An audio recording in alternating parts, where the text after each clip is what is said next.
আমার বাবা মাকে রেখে আরেকটা বিয়ে করতে চেয়েছিলেন বলে আমরা ৩ ভাই মিলে বাবাকে হত্যা করেছি। আমরা কি জান্নাতে যেতে পারবো? এখন আমি তাবলীগ করি। ইন্না লিল্লাহি ওয়া ইন্না ইলাইহি রাজিউন। খুবই জঘন্যতম একটি বিষয়।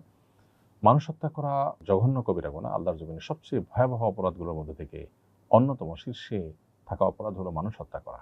এর মধ্যে আবার নিজের বাবা, জন্মদাতা পিতা, তার সাথে আচরণ, এটা তো কত বড় ভয়াবহ বিষয় সেটা বলার কোনো অপেক্ষা রাখে না। তিনি যদি আপনার মাকে রেখে আরেকটা বিয়ে করতেন তো সেটা শরীয়ত তার জন্য নাজায়েজ রাখেনি, সেটা তার জন্য হারাম করেনি। কিন্তু আপনারা যেটা করেছেন সেটা সুস্পষ্ট হারাম, অর্থাৎ তার একটা বৈধ কাজে বাধা দিতে গিয়ে তাকে জুলুম করেছেন। এমনকি তিনি যদি অন্যায় কাজও করতেন তারপরও আপনাদের এটা করার কোনো এখতিয়ার ছিল না।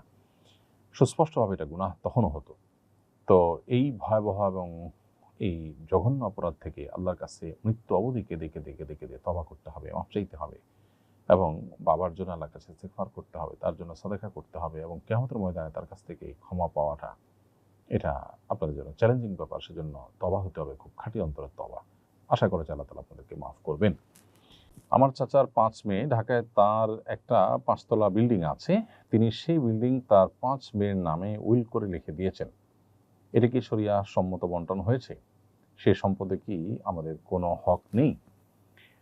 প্রথম কথা হলো, বাবা তার সন্তানদেরকে বা মা তার সন্তানদেরকে বা যে কেউ একে অন্যকে, পরস্পরকে গিফট বা উপহার উপঢৌকন করতে পারেন।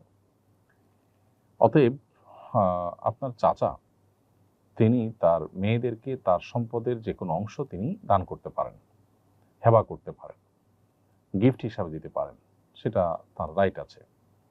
কিন্তু যদি সমুদয় সম্পদ নিজের সন্তানদেরকে অর্থাৎ কন্যাদেরকে দিয়ে দেন এ উদ্দেশ্যে যেন অন্য ওয়ারিসরা আর সেখানে ভাগ বসাতে না পারেন, তাহলে সেটা নাজায়েজ কাজ হবে।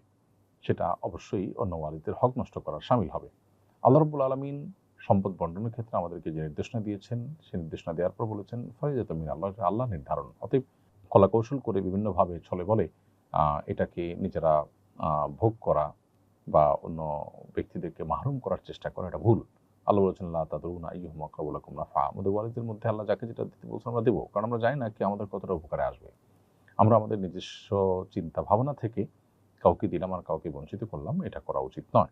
অতএব যদি সমস্ত সম্পদ দিয়ে দেন অন্য ওয়ারিসদেরকে মাহরুম করবার উদ্দেশ্যে, সেটা নাজায়েজ হবে। আর এখানে যেটি আপনি লিখেছেন সেটা হলো উইল করেছেন, অর্থাৎ ওসিয়ত করেছেন। ওয়ারিসদের জন্য কোনো ওসিয়ত করা জায়েজ নেই। নবী সাল্লাল্লাহু আলাইহি ওয়াসাল্লাম বলেছেন সুস্পষ্টভাবে হাদিসে, লা ওসিয়াতা লিওয়ারিসিন, ওয়ারিসের জন্য কোনো ওসিয়ত নেই। ওয়ারিসদেরকে দান করতে পারেন, হেবা করতে পারেন, অথবা মৃত্যুর পর তাদের যে আল্লাহ হিস্সা রেখেছে সেই হিস্সা অনুযায়ী তারা পাবেন।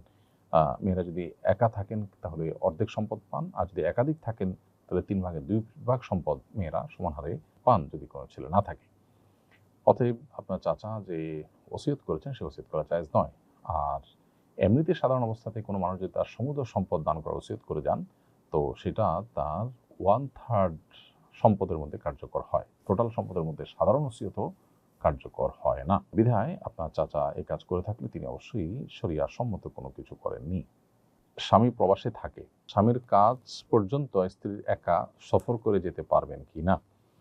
এটা অনেকেই করেন যে স্বামী প্রবাসে থাকেন, সৌদি আরবে থাকেন, এখান থেকে তিনি অন্য কাফেলার সাথে যান, সেখানে যে স্বামীর সাথে মিলিত হন। মাহরাম ছাড়া সফর করা মৌলিকভাবে নিষিদ্ধ। মাহরামের ব্যবস্থা যদি না করা যায় তাহলে সেক্ষেত্রে কোনো কোনো আলেমরা বলেছেন অন্য মেয়েদের সাথে মিলে মিশে যেতে পারবে, অন্য মানুষদের সাথে মিলেমিশে যেতে পারবে।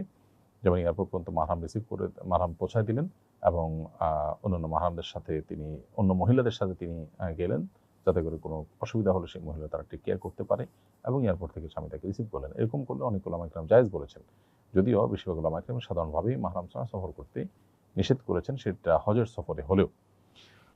বাসার পানির মোটরে সমস্যা হওয়ার কারণে বাড়িওয়ালা সবাইকে পানি ধরে রাখতে বলেছেন। আমরা পানি ধরে রেখেছি, কিন্তু তার দুজনের ফরজ গোসলের জন্য যথেষ্ট নয়। এখন স্বামী যদি আমাকে ডাকেন, গোসলে পর্যাপ্ত পানি না থাকায় সায় না দিলে আমার গুনাহ হবে কিনা? প্রথম কথা হলো যে পানির বিকল্প, ফরজ গোসল করার জন্য আসলে অনেক বেশি পানি আমরা ব্যবহার করি, কিন্তু অনেক বেশি পানি আসলে প্রয়োজন নেই। অনেক অল্প পানিতে কিন্তু ফরজ গোসল করা যায়।